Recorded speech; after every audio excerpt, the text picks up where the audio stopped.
Hello and welcome to Cool Breeze Over the Mountains, a podcast where we chronologically step through and discuss each film starring Keanu Reeves. My name is Andrew Gormley, and I am one of your hosts. I am joined on this episode by my co-host.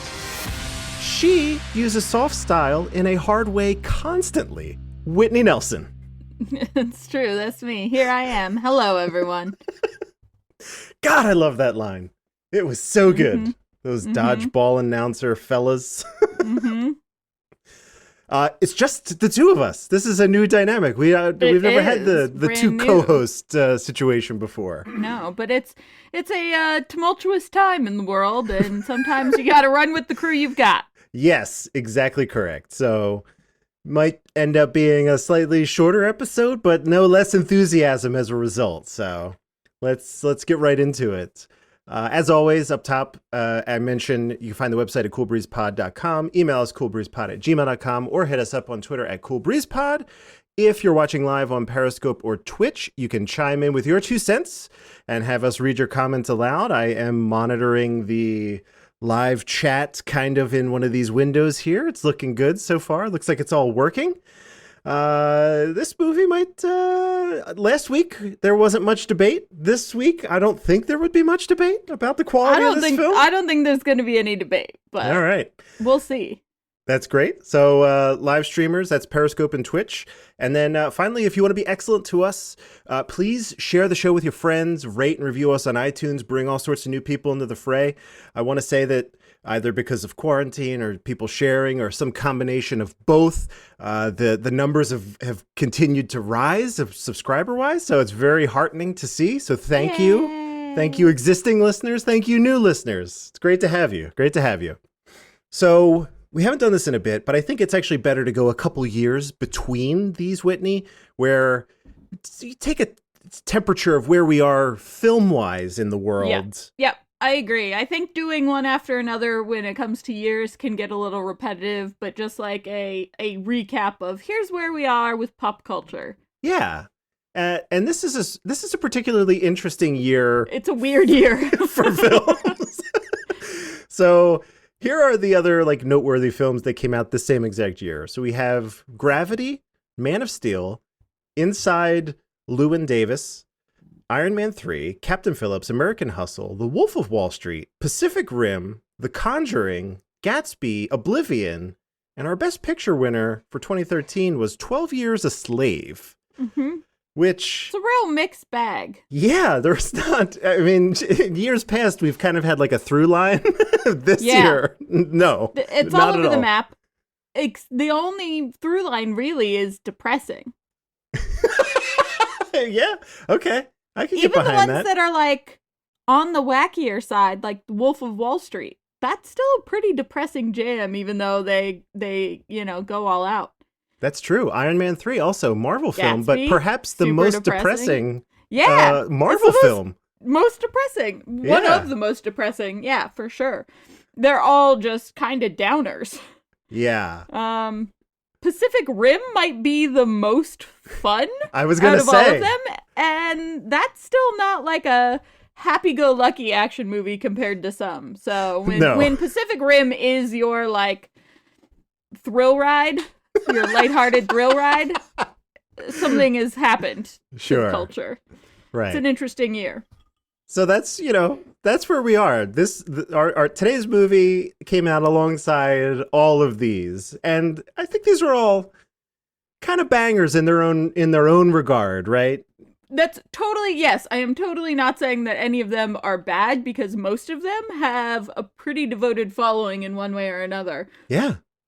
Or did super well in the box office or whatever. Like, all of these are movies made by talented people who are bangers in their own right. But also, I don't think I can pick a movie off this list to watch for the rest of my life. I think I'm just done with movies if I have to choose, because I don't think any of these are ones that I could watch over and over and over again.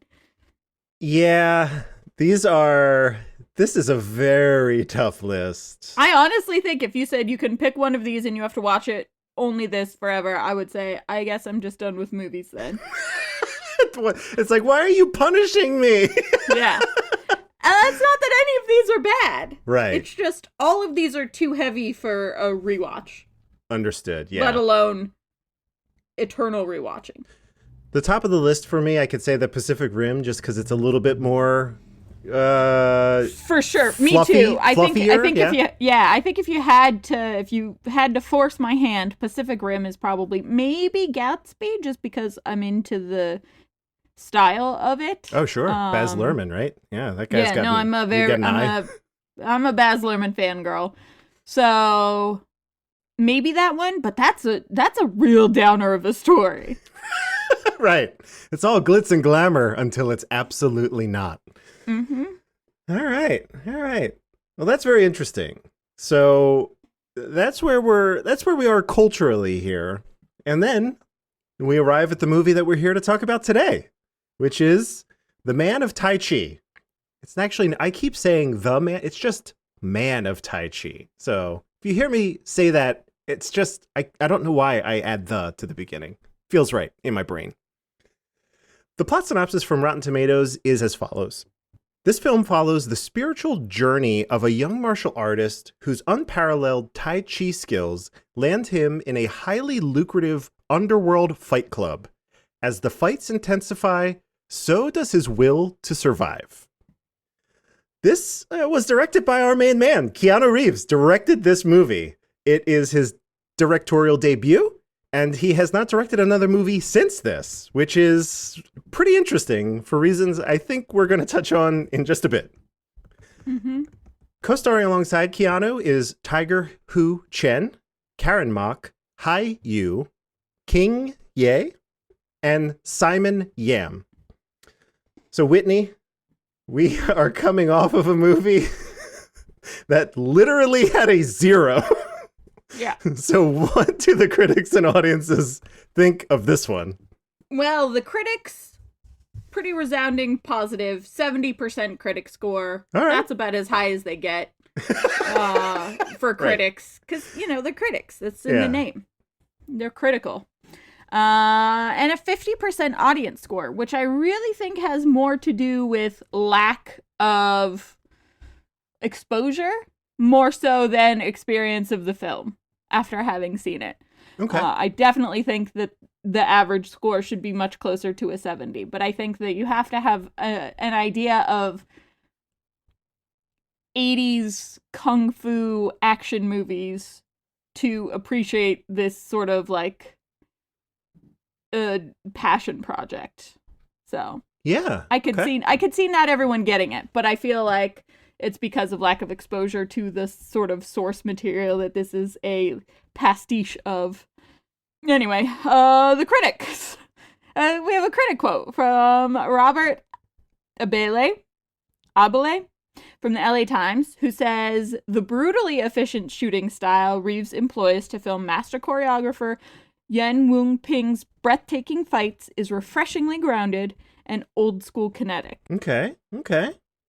We have a user quote from Dan M on Rotten Tomatoes, who gave it 2.5 out of 5 stars, and who says, "While the fight choreography is pretty good and adds some excitement to the film, the plot's rather cliched and trite, and there's a change in tone at the end where the fights become mystical that doesn't quite work. But despite its problems, Man of Tai Chi is still a fairly solid action film." Okay. And then Zoe P, a listener, sent in this Zoe! about the movie. "For what it's worth, I liked this one. I'm not a big fan of martial arts movies, but this was entertaining enough. Good explanation of Tai Chi for those who don't know, with well-directed training scenes between Tiger and the master. Relatable themes of control and innocence lost, but these were really rammed down your throat. Love the contrast of the busy China life versus the uncluttered dwelling, stark life of fighting. Also loved seeing all the temple stuff. I love a good temple architecturally. Same. Yeah. Same, Zoe. Same. True. Keanu is so evil. All that's missing from him was the mwahaha. I think he gave us a mwahaha at one point. I believe he may have. Yeah. Not to discredit you, Zoe, but I believe there may have been one mwahaha. Love that he made his getaway from the cops by swimming. Who the hell does that? Not a bad first directing effort from Keanu. Right. Right. Yeah. So that's what the people have to say. Awesome. Well, thank you, Zoe, as always. I should probably be our listener review for, I don't know, the foreseeable future. Unless, feel free to write in with your reviews, but in the absence of that. Anyone who wants to get in on this, get in on it. Clearly, Zoe has been running this thing for the past several episodes, so. Yeah, send in your thoughts and we will talk about them. So this is interesting, like this kind of the difference here. And I'm curious, before we get into this, Whitney, like what is your experience with like martial arts films? Have you seen a lot? Are you coming in with like a lot of knowledge about this genre and kind of some of the tropes that they work with, or what? So historically, no, I have not had any experience with martial arts films, but I have been given something of a crash course in the past year with the person that I'm dating being very into martial arts movies. Awesome. Of a bunch of different time frames and whatever. So I am now, like, I would not say historically I am well versed, and I certainly have only a year of watching martial arts movies under my belt. But I definitely have more experience now than I did when we started this podcast. So for sure, now is the time to talk to me about a martial arts movie rather than when we started. Awesome. Okay, cool.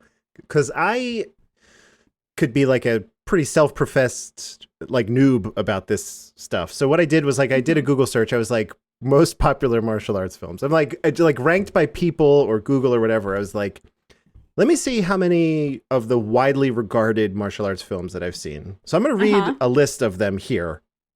And I've seen like most of these, which is great. So Crouching Tiger, Hidden Dragon, of course. Of course. Kung Fu Hustle, which was amazing and so good. So fun that caught me out of like left field. I was like, holy hell, this is fun. Yeah. It's like Shaun of the Dead for people that aren't into like horrors or zombie movies, like as an intro, because it's so fun and so, I don't know, like high key and everything is just at the right pitch, that like for people that don't watch horror movies or zombie movies or anything like that, that's the one that you show them because it's so fun that they're like, okay, I can get into this. And when I saw Shaun of the Dead, I was not expecting to like it as much as I did. Like I knew I was going to like it. I didn't know I was going to like love it. Kung Fu Hustle is Shaun of the Dead, but for martial arts movies. Absolutely agree. It transcends the genre almost, that it is I don't want to. Shaun of the Dead was clearly like a parody, but then in its own way became like one of the best zombie movies ever. Maybe Kung Fu Hustle to a degree. They were like, let's just take it to 11. I was going to say, Kung Fu Hustle did the same thing. Yeah. Where they were like parodying a genre and the tropes of the genre, and then they were like, wait a minute, we might just be making the best movie this genre has ever seen. Exactly. Accidentally while we're doing it. So fun when that happens, right? Yeah. Those are the best. Yeah. They also listed many of the mid to late 90s like Jackie Chan films, like Rumble in the Bronx and stuff like that. So I've seen those. The Karate Kid, obviously, throwing it back. Romeo Must Die. Kill Bill, which that's Quentin Tarantino's take on some of these other films. And then it's like eponymous, like The Raid 1 and 2.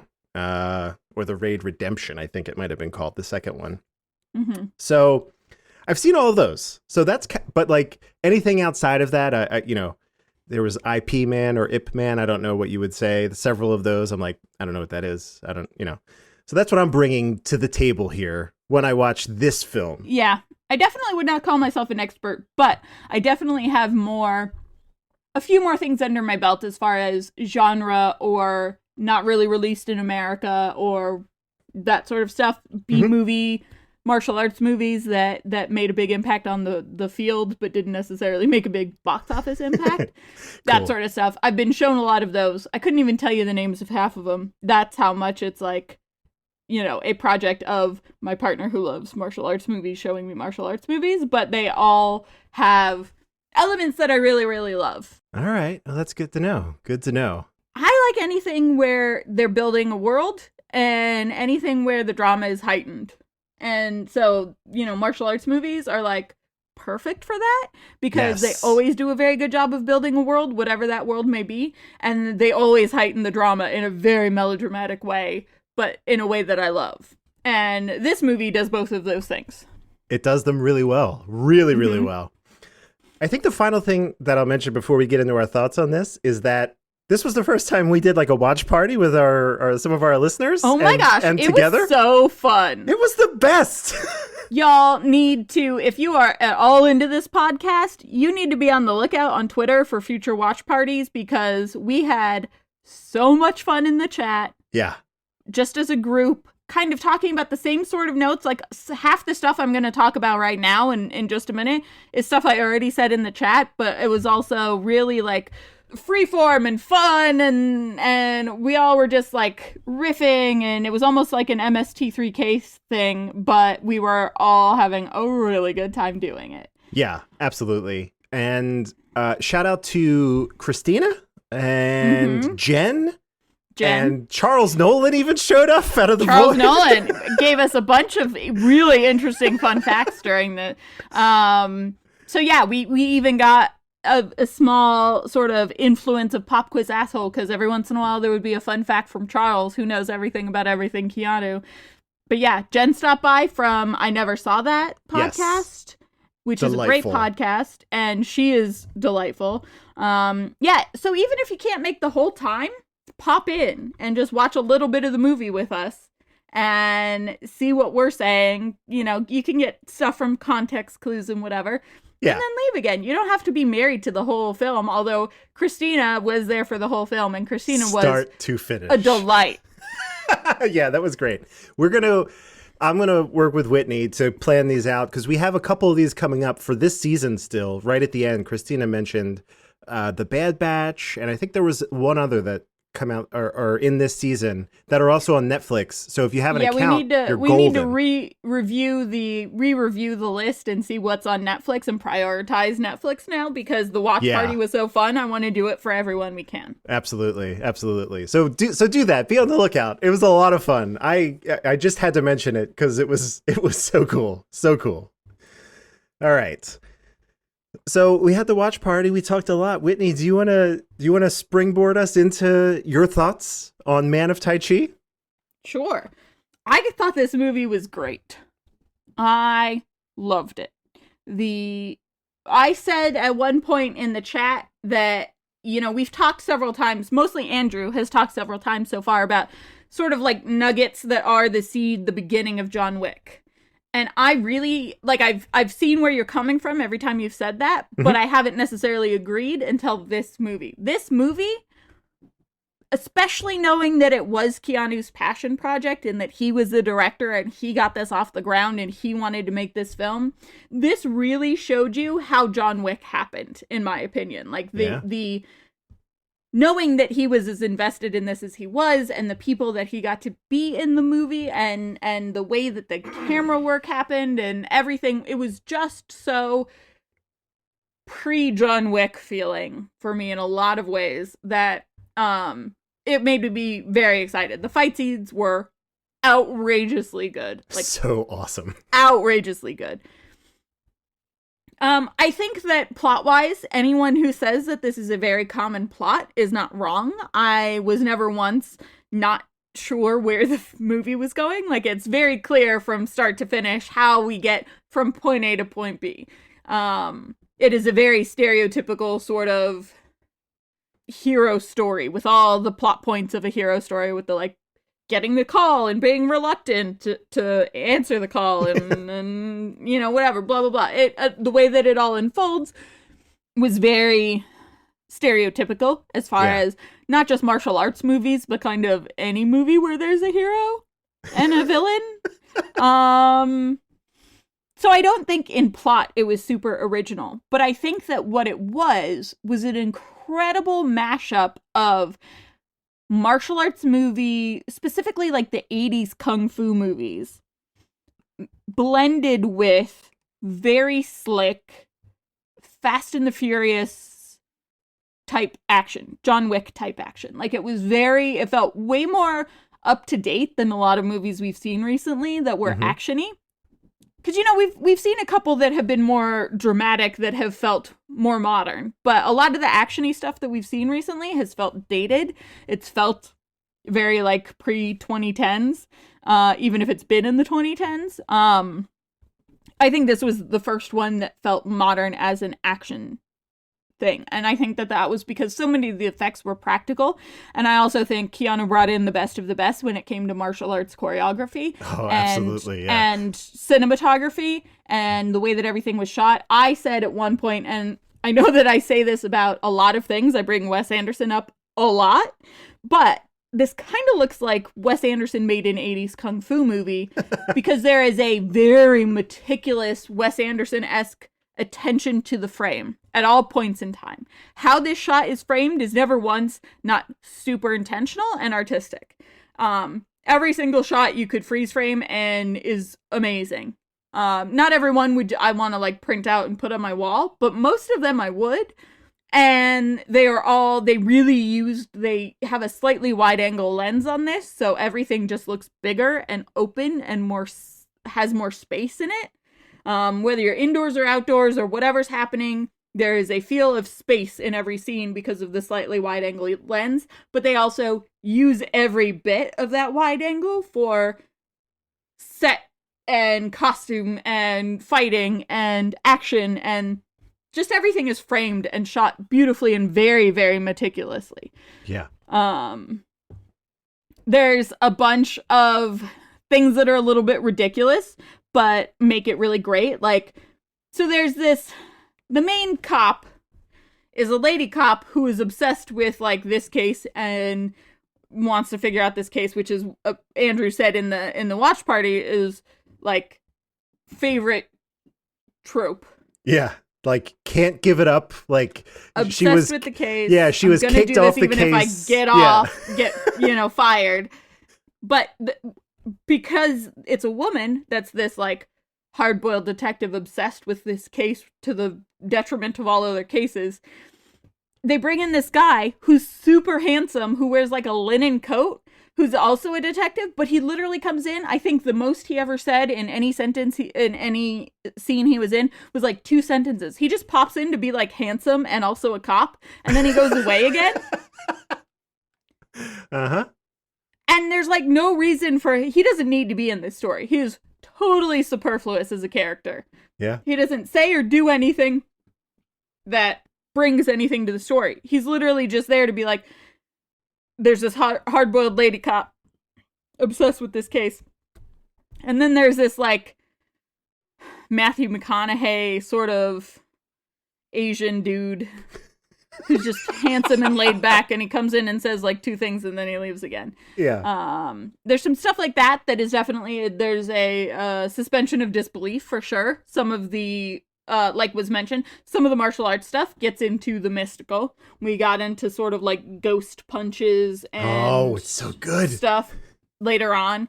But I feel like we ramp up to that in such a smooth way that it all goes with the story and the heightened drama.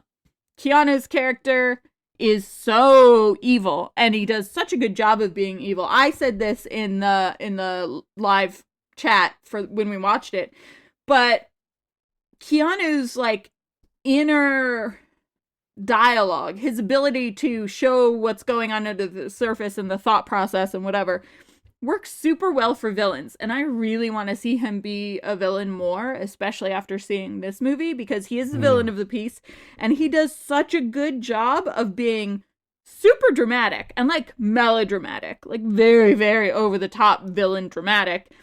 Like I said, I think we got a mwahaha from him at one point. It's so stereotypically melodramatic villain. But because he shows the gears turning in his eyes, like, behind what's happening, you totally believe the melodrama. And that's all I want. It could be the most wacky balls to the wall thing, but if you sell it in a way that leads me there, I will go along with anything. I will suspend my disbelief at any point in time if you do it well. Sure. If you sell me on it. And this movie sold me on it. Like, every step of the way. How the fighters got to where they were fighting. how Keanu got to where he was and what he was doing, and he really, really sold being this like Marvel villain-esque sort of character in a normal day-to-day people kind of a thing. He sold that level of heightened villainy really well. Yeah. The editing and the score were off the charts good. They, again, built a world. The fight choreography was mind-blowing. I'm not... So much good. So much good. I am not a person who is super, I don't come to action movies for the fighting. I come to action movies for the, buy the whole seat but only use an inch of it kind of a thing. I'm here for the action and the pace and the whatever. Yeah. Not necessarily because I love watching fighting, but this fighting was beautiful and it was so intense and it was so exciting. It was great. All the set stuff was beautiful. The temple is incredible, but just kind of every set piece, even when it was like a sort of 80s Miami cocaine lounge for rich people sort of a thing. It was all done super, super well across the board. And I think that the story, while not original, was tight. They kept it going. It never felt like it lagged to me at all. Which sometimes I feel like in martial arts movies, there's an exposition part or a sort of moral debate part that slows the movie down. Which they do to add sort of gravitas in amongst all of the wacky action. Mm-hmm. But in this case, I didn't ever feel that it was slow. So yeah, I thought it was great. It was really fun. It was way more fun than I even thought it was going to be. I am so happy to hear that because I'm right there with you. We couldn't have had two movies back to back that I feel more opposite about. Really.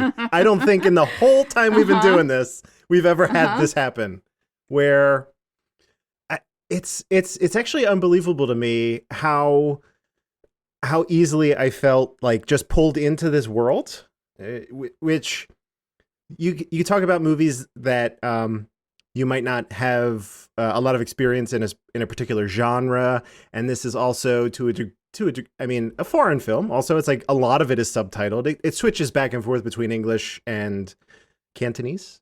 I just really I loved everything about this, and it really starts for me with what you said, Whitney, which was the cinematography in this movie is unbelievable. Mm-hmm.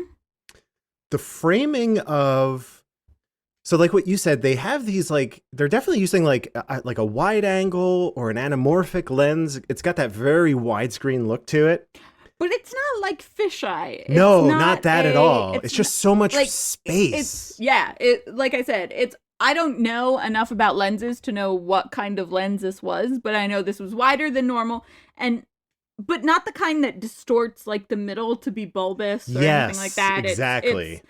But yeah, the end result was a ton of space. Right. And the thing that was super interesting about that is I think about I remember reading Quentin Tarantino did something like that when he did The Hateful Eight. And if you watch The Hateful Eight, it's even if you're just watching it on a television, it's the picture wraps around you. It's some special thing. You're holy shit, this is a lot.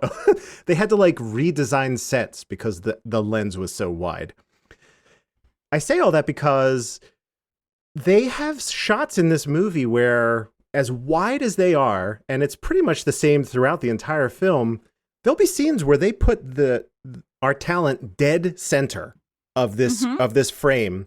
And it's a one shot of them either saying a line or responding to it. And it focuses your attention on their performance so much. Mm-hmm. And you see every nuance. It's weird because you think adding a bunch of space around people would make them less focus of the scene. You think that putting them into opposite. A giant room. Yeah. With a giant lens and then having it be an extreme close-up you'd lose it more than having them full frame. And you don't lose it more. It really amps everything up. Right. I have not seen that. I mean, I've watched a fair amount of different types of movies, and it's rare to see something like that. I mean, it feels like a Wes Anderson thing, like you said. Like, it truly, truly does. But this specifically, I'm remembering the scene that we watched where Keanu's watching Tiger fight, and he has this like smirk, like it's so subtle, but because he's like dead center in this huge God, I frame, love that smirk. I loved that yes. non-smirk smirk. It was perfect. Beautiful. It was like the combination of the performance plus the framing. It brought everything to this next level. Mm-hmm. And the movie starts that way. Like, so right out of the gate, you're like, I'm struck by how visually beautiful this film is. And then every single performance in this movie, I mean, again, little pulpy, like Mm-hmm. you know, but it worked so well given the world that they've created. And I really do love everything about it. That's like all technical stuff was great. The score was like fantastic. And I found it and I've added it to my like streaming library because I'm like, I'm just going to listen to this music because it's awesome. It's like sweet, like low key bops, no lyrics or anything. I'm like, this is what I'm going to listen to while I work. Mm-hmm. So that was great. It's very like lo-fi beats to study to, only for an action movie. Right. It shouldn't work, but it did. Like, it did. They were moving from scene to scene. There were also like a couple really great like time lapses and things. These are all like decisions, right? And the more that I think about like this was like these were all Keanu's ideas as the director. That's what you're doing. You're like, how can we bridge these gaps? What's an interesting way to get from A to B to C? And these are all, and I'm blown away by his directing in this film because he was able to get the great performances from the actors. Mm-hmm. And even people who had small roles. I'm thinking of like basically the final fight in the movie.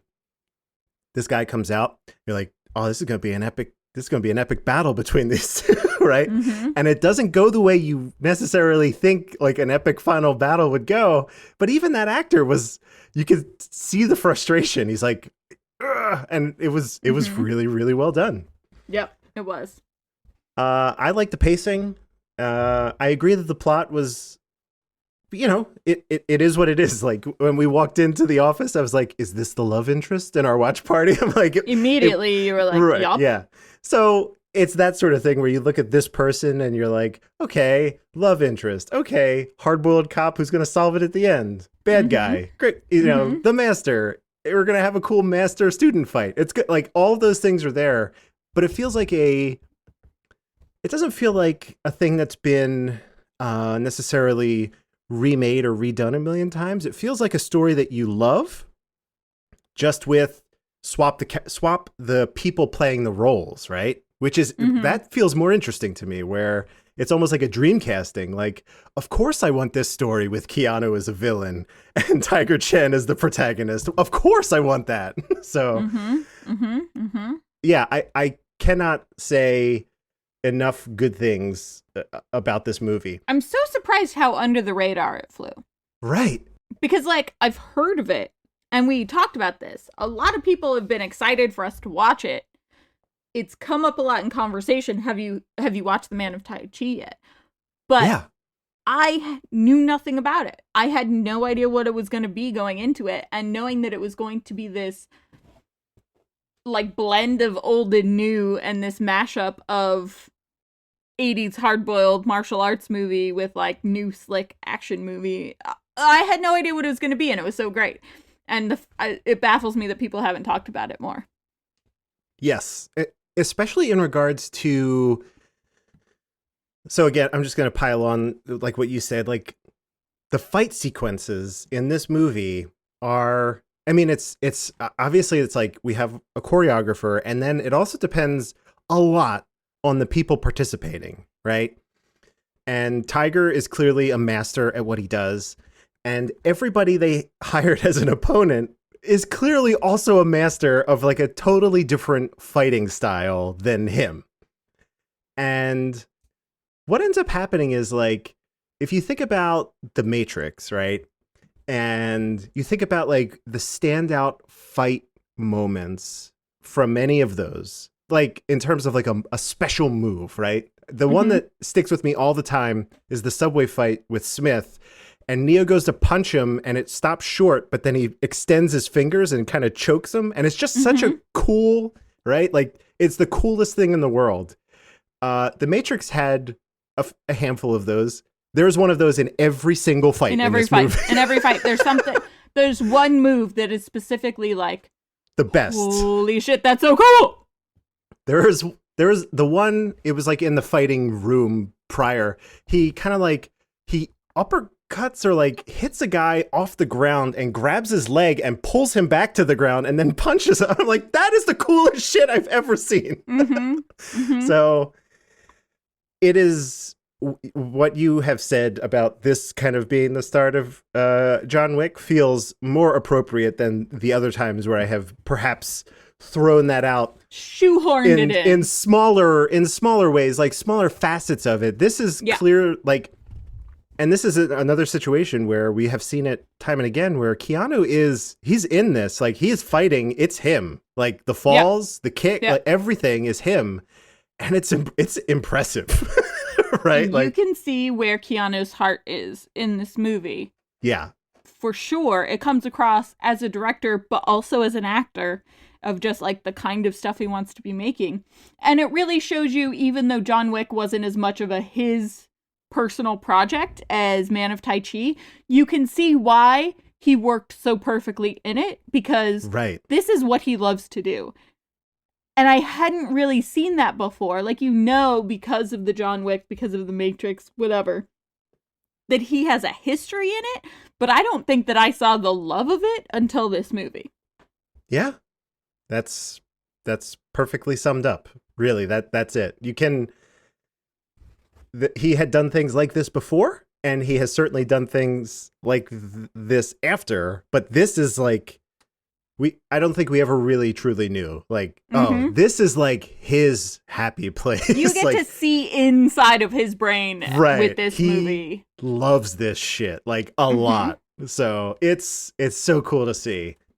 I do not know for the life of... I hope he directs more. Like, even if it's more just martial arts films and he's just behind the lens, he doesn't... I would love to see him on screen for as long as possible. But if he's directing other people and creating work like this... I'm in for every one of them. Yep, for sure. Also, based on the live chat when we watched this in Netflix party, I may have said that I might get a "never bring a knife to a Tai Chi fight, my dudes" tattooed on myself somewhere. Yeah. So if you think that's a good idea, let me know on Twitter. Oh, yeah. Absolutely. It's a good idea. If you think that's a good idea to get. Never bring a knife to a Tai Chi fight, my dudes. The my dudes is not negotiable. Right. It stays. The my dudes stays. God, it feels good to like a movie, Whitney. It feels good to like a movie. It really does. We have a hard time with that sometimes, and it's been, there's been a lot of peaks and valleys. Whew. For this one to just generally be good, like, I really don't have a gripe with this movie at all. Everything fired on all cylinders, even with the plot being very basic, very like not something that I couldn't foresee what was happening. It was still a good plot and it moved along fast and well. I really don't have any bones to pick. I just thought this was great. And I definitely think that there are purists who would not like this because it is a fusion of old and new.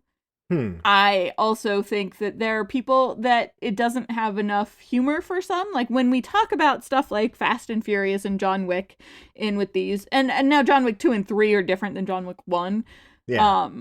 If you like John Wick 1, this might be kind of up your alley. If you're looking for some of that more lighthearted, wacky action that is something that we've talked about a lot here as being something that all of us love, this was not super lighthearted. It was melodramatic in a heightened theater Broadway kind of way. But it wasn't silly in any way. So it's not necessarily everyone's cup of tea, but I, for one, thought it was excellent. I agree. I hear the criticisms, and to varying degrees they're valid, but I think there's a lot to be said about execution. Mm-hmm. We've seen something like John Wick before, right? But it's the execution that makes it that puts it off the charts. Yeah. Right.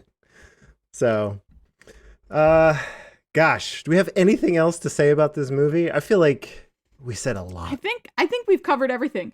We talked about this maybe running short, but what we did is we just filled the time with 2 people's slots instead. So I feel like we really covered everything you and I think about this movie. Awesome. All right. So then it's time. Mm-hmm. Perfect. I'm excited to get to this. I am too. I'm a little bit nervous though. We have no buffer. We have no guest host. It's just you and me. No guest. It's just ping pong back and forth between the 2 of us. But we'll get through this. Pop quiz, asshole. There was a time when I had the need to learn from you. Oh, what the hell do you know? Lose! I don't lose! I win! You got a lot to learn about sportsmanship. Oh my. Pop Quiz Asshole is our very own Quizzo show where the host asks each of us 3 questions. If one of us gets it wrong, the other has a chance to steal. Because we don't have a third, this makes it rather interesting where that third option could go to someone by default, but might not this time, which is... Might not. It reduces the chances of someone just winning by default, which I appreciate. Because Right. as fun as it is to be like, do you remember what the third option was by this point? And it's fun to steal it when everyone's guessed everything else, but Yeah. I think it's going to be more heightened with the lack of a third person, so the odds are lower. Excellent. Of just walking away with a point. So, as always, points are not cumulative. They only determine who wins the episode, not the whole season. Although, really, I'm looking at the win count here. We all know what's going to happen at the end of this season. It's fine. Who wins the season? Given all that information, I would like to turn it over to our master of ceremonies, Charles Nolan. Hello! Hello, Charles. Hey, Charles. How are the 2 of you today? We're out here living. That's it. Well, that's a good way to do things. Yeah. Thanks. Better than being in there dead.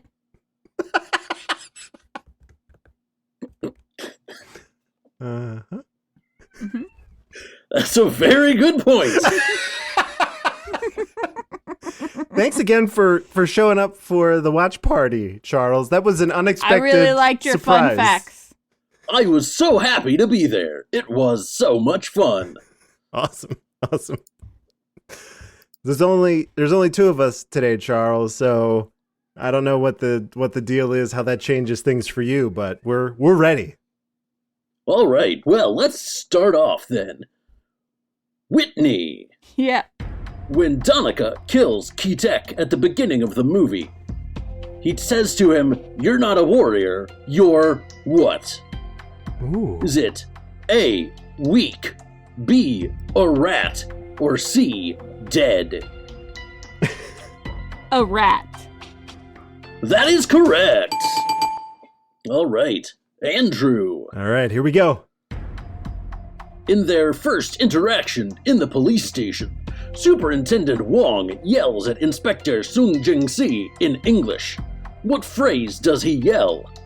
Does he yell, "I don't care," "Shut up," or "Listen to me"? Oh, I remember this because I loved it. He says, "Listen to me." That is correct. That was great.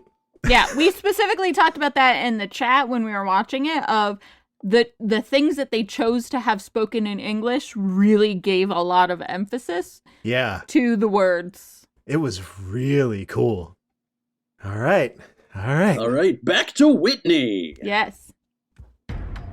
While given a rating of R by the MPAA, this movie was not shot with the intention of that rating. What rating did our boy director Keanu say that it was shot to achieve? Was it PG, PG-13, or X? I'm gonna say PG. That is incorrect. Charles, Andrew. I'm going to guess PG-13. That is correct. Because if it was X, God help us. It was not X. Yeah. We would know if it was meant to be an X-rated film. Yeah, there'd be a lot. That's a lot. It would be indeed. Andrew, what is the name of Donica Mark's company? Is it Global Security Associated, Security System Alliance, or Dynamic Security Systems? God damn it. I want to say Security Systems Alliance. That is correct. Yes! I never would have gotten that. I think the logo was like an SSA, or I think I seem to remember something like on a van or something. That's all. Yes. Whitney. Mm-hmm. How many people do we see Tiger fight in the small mirrored room? Is it 3, 4, or 5? These are so... 5? That's correct. Nailed it. Nicely done. Mm-hmm. Those were perfect fights. Every single one of them. Every single They one of were them. incredible. I really like the ballet shoes, man. Oh my God. The guy whose primary tactic was like, yes, just punch me in the face. Yeah, I'll take I'm just it. going to absorb every blow and then come at you like a steam train. He was my favorite fight. He was wearing ballet shoes, so that made him my favorite too in another way. And he was very graceful at the same time that he was like, punch me in the fucking chest and I'm just going to absorb all your blows. Yeah. Just like a scary, scary brick house. Some might say his fighting technique was on point. Oh no! I gotta give it up for that one. That was quick. Mm-hmm. Mm-hmm. Can I get the ding sound? That's for you, Charles. Thank you. Andrew. Energetic lackey cameraman and hype man Gong is fantastic in this movie. Yes, he is. How many Correct. credits does the actor have on IMDb? What? 3, 4, or 5? I'm gonna go with 4. That is correct. Yes! That is actually unbelievable, though, because that dude was It is. great. He was very funny. Phenomenal performance. I need him in my life as a hype man. Whitney. Yes.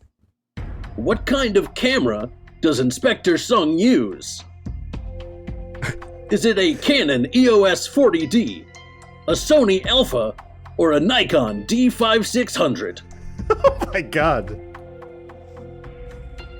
Sony EOS? That is incorrect. The Nikon 5600. That is incorrect. God damn it. What was the first one? Canon EOS 40D. Interesting. All right. And that is the correct answer. Noted. Andrew. Here we go. Here we go. After violating the rules and being disqualified from the fighting competition in Wulin, a reporter asks Tiger if he was what during the fight? Was he possessed, crazy, or drunk? Possessed. That is correct. Yes. Maybe I just need to have subtitles on for every movie, even in English. I really absorb a lot more. Whitney, for the last question in regulation. How many years passed from when pre-production started to the release of this movie? Whoa. 3, 4, or 5? 3, 4, or 5. I'm gonna go with 5. That is correct. Dang. That's a long time. That is a long time. There were a lot of significant rewrites. That means they started in 2008? When they basically? Maybe a little bit earlier? Holy shit. Yeah, I was Yes. gonna say maybe even before that. Dang. In 2008. Crazy. All right. All right, we have 3 bonus questions. Oh my gosh. Spoiler riches. So many. You know the rules of the bonus round. Buzz in and get your opportunity to guess. Absolutely. Mhm. Bonus question number 1. When Tiger goes into the dressing room before his fight with Yuri, we see a camera angle displaying Tiger's given nickname. What is this nickname? Is it A, Raging Tiger, B, Possessed Tiger, or C, Dark Tiger? Bzz. Andrew. Was it Raging Tiger? It was Raging Tiger. Raging Tiger. Raging Tiger. Bonus question number 2. Tiger's strikes are reported to deliver how much pressure per square inch? Is it 800 psi, 900 psi, or 1000 psi? Me, Whitney. 900 psi. That is correct. Nicely done. And the final question of Pop Quiz Asshole. Here we go. How many times throughout the entire movie does Donica Mark say, "Finish him"? I love it. Is it 6, 9, or 12? Me, Whitney. 9. That is incorrect. Bzz. Andrew. I'm going big. 12. That is incorrect. Damn it. It was only 6. Only 6? Says it twice in the beginning scene and 4 times in the fight against Yuri. Just felt like more, you know? Mm-hmm. That was one of our fun jokes in the live stream, the watch party. Yes. Now, before I announce the winner of this week's Pop Quiz Asshole, there are 3 more questions. But they are not for you. They are for our audience. Oh my. Oh, Okay. audience questions. What? Oh, this is fortuitous. There are 3 questions. Here are the rules of Pop Quiz Audience. Oh boy. Tweet your answer to me at the Nolan on Twitter. The first person to guess each answer correctly will win a shout out next episode. You may only answer 1 question per tweet. Uh-huh. Interesting. I like this, Charles. I like this a lot. Let's get the folks at home involved. Question number 1. What meal does Gong express jealousy over watching Tiger and his family eat? I know this one. Listeners, you better get it. Question number 2. What room number is Tiger's dressing room before the fight with Yuri? And question number 3. In the final fight, how much time elapses between when Donica Mark asks Tiger if he knows what he is, and then answers his own question? Tweet to me at the Nolan for a shout out in next week's episode. Oh, see, it's very interactive. I like I it. love the play at home version of Pop Quiz Asshole. There we go. Now, to announce the winner of this week's Pop Quiz Asshole. With a score of 6-4, with 2 questions going completely unanswered, the winner is Andrew. Excellent! Oh my god! This is incredible. I'd like to thank so many people. Mostly subtitles. Mostly the person who did the subtitle work for Netflix. because they were large enough for me to read and understand. No, this was a lot of fun. I legitimately could not take my eyes off this movie, except to go into chat, but just for brief periods of time. It was awesome. And then it was right back to the movie. Yeah, this was great. Oh, Charles, thank you so much. You went above and beyond this week with the extra questions for everyone else. This is awesome. I anticipate Pop Quiz Audience will be a continued thing going forward. I love it. I will take this a step further. I will put this out as a standalone thing on Twitter so people can, just listen to this portion, the portion for them too. So that'll be pretty cool. Honestly, I think you ought to make this an entry in the big data machine and see if we can figure out which listener has the best overall pop quiz asshole scores. I like it. All right. Get the wheels turning. All right. We're doing it. It's getting done. Things never get old here. Cool Breeze headquarters. Right. We keep just pushing the envelope with the every time you think you know what our format is or how to play the game, we change it up on you. The rules change. Yeah, we move the goalposts, as it were. So we're keeping you on your toes. That's it. That's what it's all about. Charles, as always, thank you so much for leaving the void. I don't know if it's comfortable in the void or what the situation is, but thanks for joining us here. Thank you for having me here. The void is very comfortable and filled with Keanu wonderful things. Oh, I kind of want to go to the void. Maybe if you win more Pop Quiz Asshole, I'll bring you into the void. Oh, no. I'll do that. Enjoy your evening, Charles. Thank you very much. You both do the same. We will. Bye. Okay. As we have discussed, the plot of this movie is pretty straightforward. Yeah, this probably won't be a long sum up at all. Yeah, I'm going to run through the Wikipedia entry, which is 3 paragraphs. And I think if Whitney and I haven't sold this to you, I don't know what to tell you, right? Like, I don't know what other way to convince you to watch this movie. If you have even a passing interest in Keanu Reeves, it's well worth your time. So, the Hong Kong police officer Sun Jingshi is leading an investigation into a private security firm owned by a man named Donica Mark. And she suspects him of hosting illegal fight clubs, like these underground fight clubs. And she turns one of his fighters into a mole, and we see this person get killed, like right up at the top, right?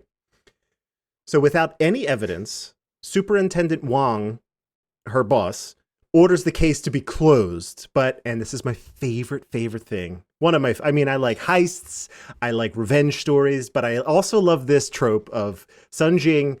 She's like, no, I can't do this during the day. I'll just do this at night. I'll keep investigating. And I love it. We cut to Tiger, who is our main character. He is competing in this, the Wulin competition, which is just like, I don't know how I would describe this exactly. Whitney, is this just a martial arts competition in general, right? Like an on the level fight for... Yeah, no, I mean, it looked like Bring It On, like the cheer competitions, only it was Tai Chi. Yeah, but it's very like standard by region, by skill level, by whatever, and it's mats in it like a gym. Like, it looks very much to me like a cheerleader championship or something like that. Yeah. And this, so to put it in perspective, this might be like, it looks like it might be like a qualifier for the Olympics. Like if you were going to go be in the, I don't know. It's not quite that, but you get the picture, right? Donica sees Tiger this is televised. He sees him and he's impressed with the fighting skills that Tiger has. He's never seen anything like this before, Tai Chi for fighting. And he sends him a job offer. And we've seen a look at Tiger's actual life. He's just a courier. He's got a really sweet trailer, like a U-Haul bicycle thing. It's amazing. As a bike messenger, he gets this little, it literally looks like a mini U-Haul. It's super small. Yeah. But it's on the back of a motorbike, and it is dope. Right. And as dope as we all felt that was, Tiger is very clearly like, he just does not give a shit about doing this job anymore, right? Mm-hmm. As understandably so. So he takes Donica up on this offer for a job interview. He flies to Hong Kong, and this turns out to be like a test of his combat prowess, his ability, right? He gets brought into this room. It's just a mirror, obviously like a two-way mirror, and then 4 walls otherwise. Mm-hmm. And he's jumped from behind and he wins this fight, after gathering his chi. It's that thing, he gets his ass kicked at first and then he comes back and really does a number on the other guy. Donica offers him a job, but it's not the job that he initially thought he was going to get as security. It's like, I want you to fight for money. Mm-hmm. He kind of refuses this. He says this would sully the Tai Chi, right? Mm-hmm. But cut back to the temple where he trains. We see these real estate developers, I guess they are, something like that. They're like, well, we're going to demolish this temple because we want to build some whatever high rises, whatever they intend to build, a mall, whatever. So this makes Tiger reconsider, well, maybe I should take Donica up on this offer because it pays a shit ton of money. Mm-hmm.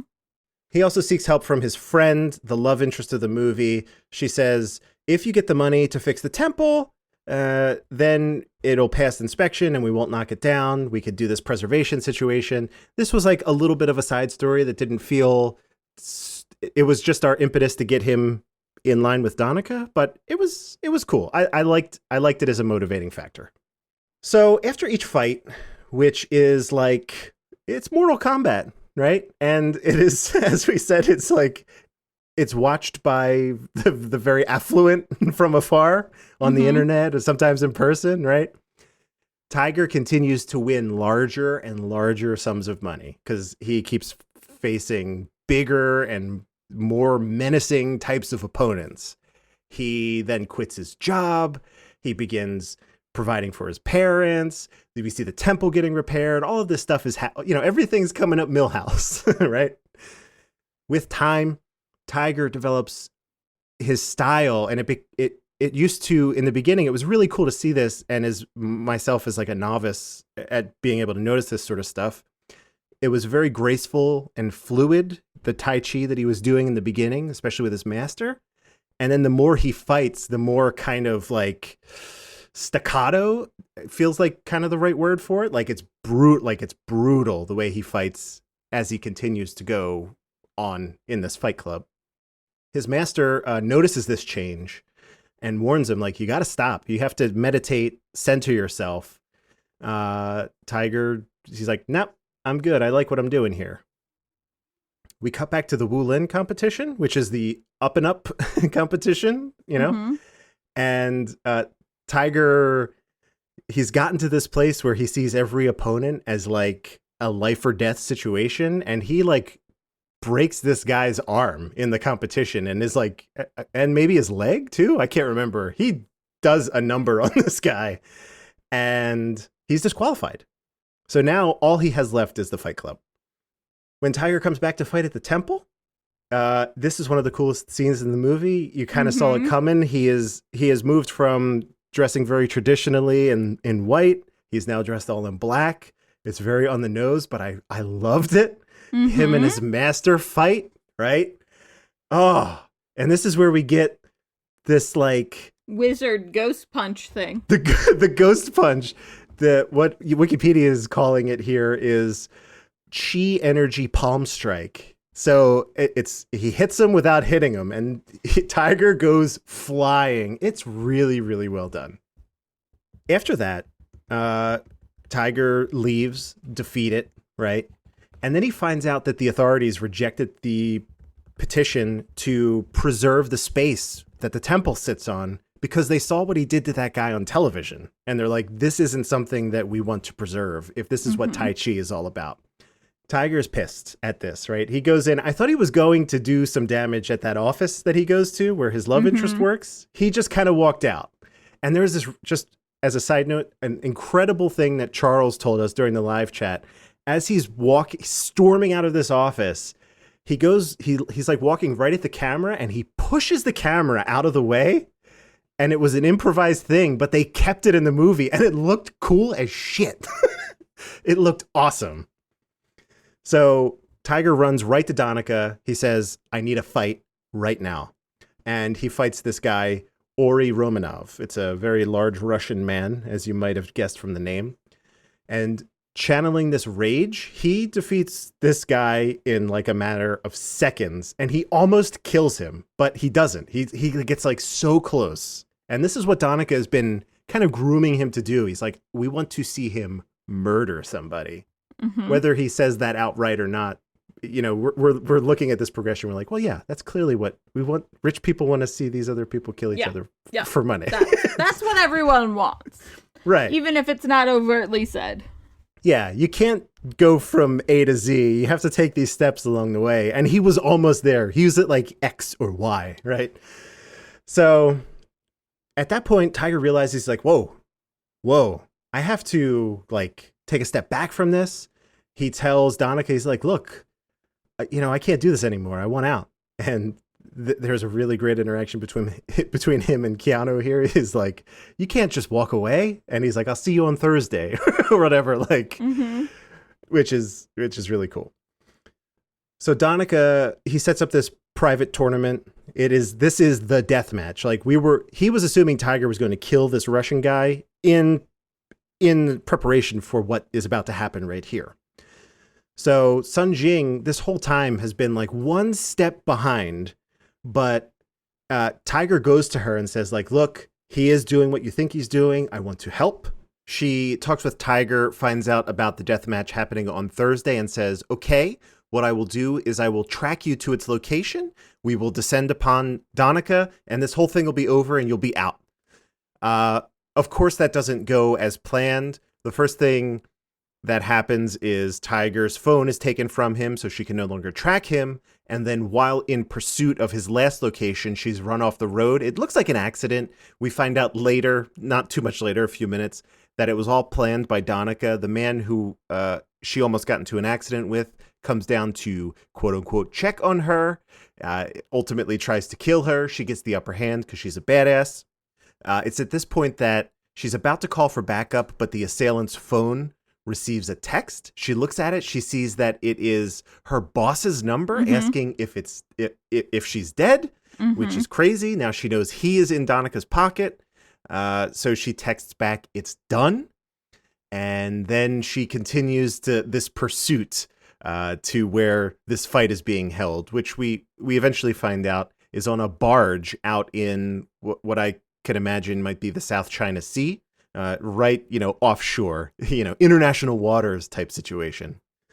So we cut to this combat situation. Tiger refuses to fight the person he is paired up against. And this is what I was talking about earlier. You see the frustration in this other fighter's face. And apparently, being a novice to the genre or whatever, Charles said that person is incredible, like an incredible martial artist. And I don't remember that person's name, but it's very good. Iko, maybe? It is Iko Ue. Yeah, yes, that's it. Regardless, Tiger does not fight that character. He calls out Danica. He's like, I'll fight you up here. I'll fight you. And that's what he keeps repeating. Danica bounces. Right? He's like, the police are here. We have to go. He jumps in the ocean because this is taking place on a barge and swims to safety. Crazy. It's craziness. Danica then, we cut to the temple and Tiger has arrived there. Danica also arrives at the temple and they begin it was a fight that I don't think any of us were quite prepared to see because of how goddamn awesome it was. Danica initially has the upper hand, and Keanu is a presence in this movie. Like, compared to Tiger, I mean, like, height-wise and build-wise, right? Tiger is very lean, a little bit smaller height-wise. Keanu's quite a bit beefier, and just kind of towers over him. after the style that he's developed over the course of the movie isn't working against Donica, he reverts back to his original Tai Chi training from his master. Then he, pulls out a couple sweet moves, and right at the last minute, he does the palm strike, and it's great. Ghost punches the guy. He ghost punches Donica, and apparently Donica's insides just turn into mush when this happens, because he dies in pretty short order. At this point, the master has been watching this from the temple. Tiger and his master reconcile. Everything's good there. Sun Jing, we see her, cuts to her. She gets promoted to superintendent, right? And everything is good with her and Tiger. She's like, you helped. I appreciate that. I don't know if he would get off from, probably. He didn't actually kill anybody, so he was just doing these illegal fighting things. But, that's neither here nor there. Mm-hmm. They also reach an agreement with the real estate developers. This is aided by Sun Jing, who has quite a bit of weight behind her recommendations now. So the temple stays. It's great. The government decides to protect the temple. Tourists are invited to learn more about Tai Chi. Tiger is going to open his own dojo or school in the city. And the legacy of Lion King Tai Chi goes on into the eternity. It's great. That's it. It's awesome. And scene. It was so good.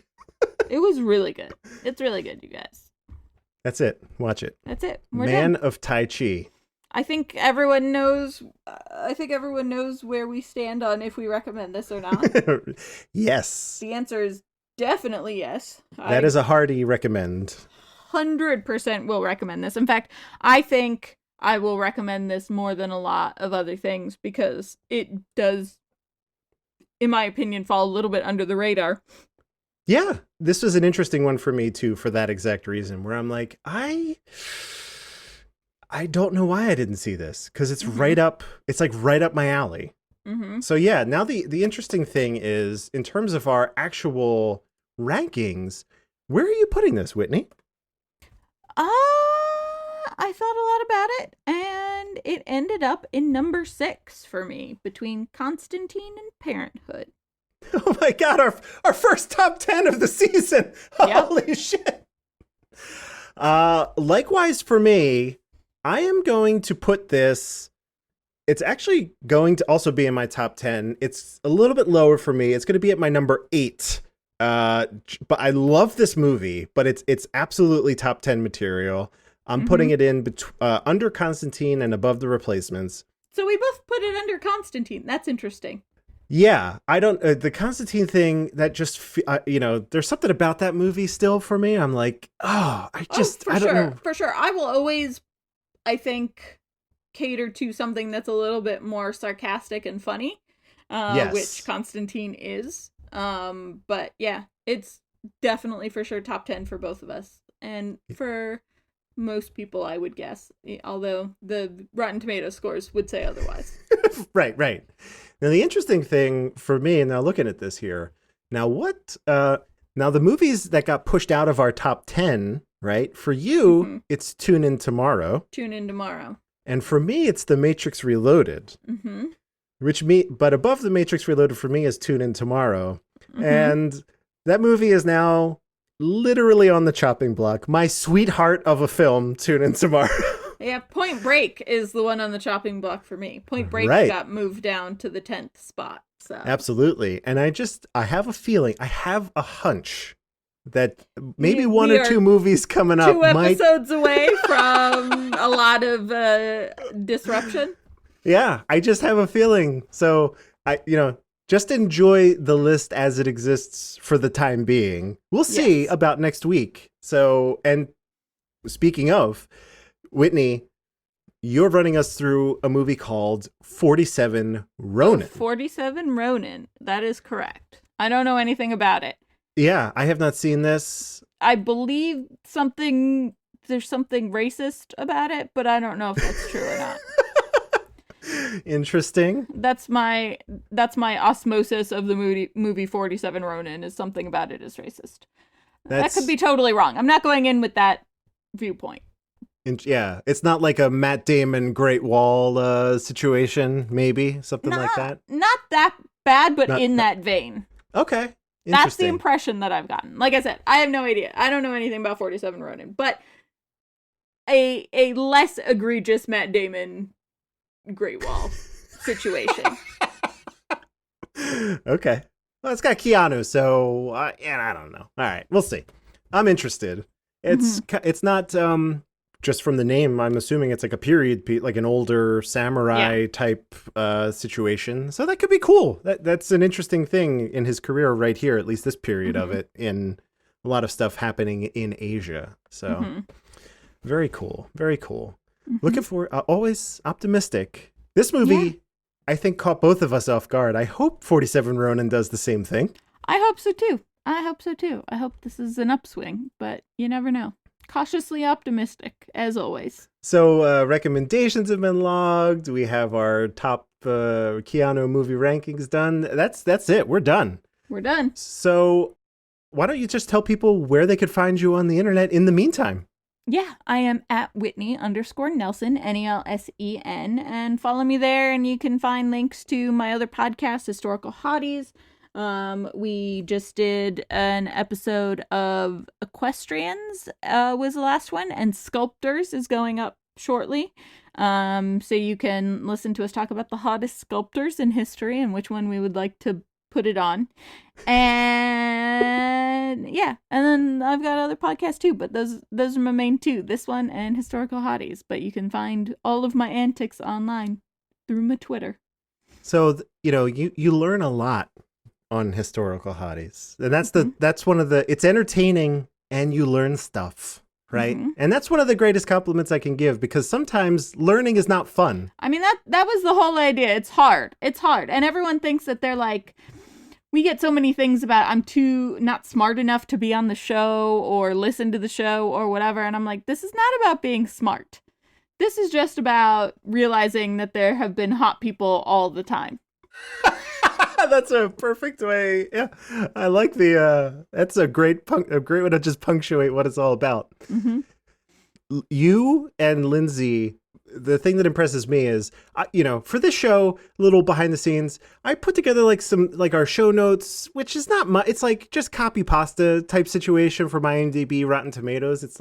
But Historical Hotties, it's research. Like, you two are doing the work. Research. We actually had a podcast that reviews podcasts review us, and they were like, I don't know how these people do so much research, because they, for example, I don't remember which episode they listened to, but they went to Wikipedia to see if what we said about the people that we had picked was basically just a Wikipedia rundown, and it is not. We pull from as many sources as we can in as short a time as we can. So it's definitely not, no one's writing a thesis based on our takes, but it is all researched. Yeah. So I highly recommend it. I certainly do.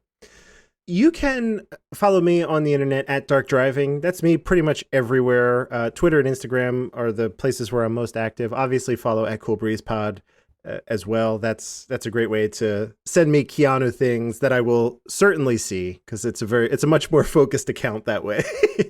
And I've been much more active on Twitch, where this is streaming.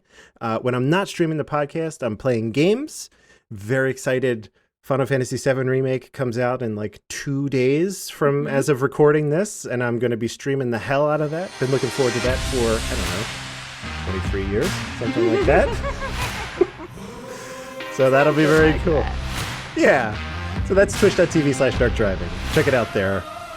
Thank you all for joining us. And in the words of Bill S. Preston and Ted Theodore Logan, be excellent to each other and party on, dudes.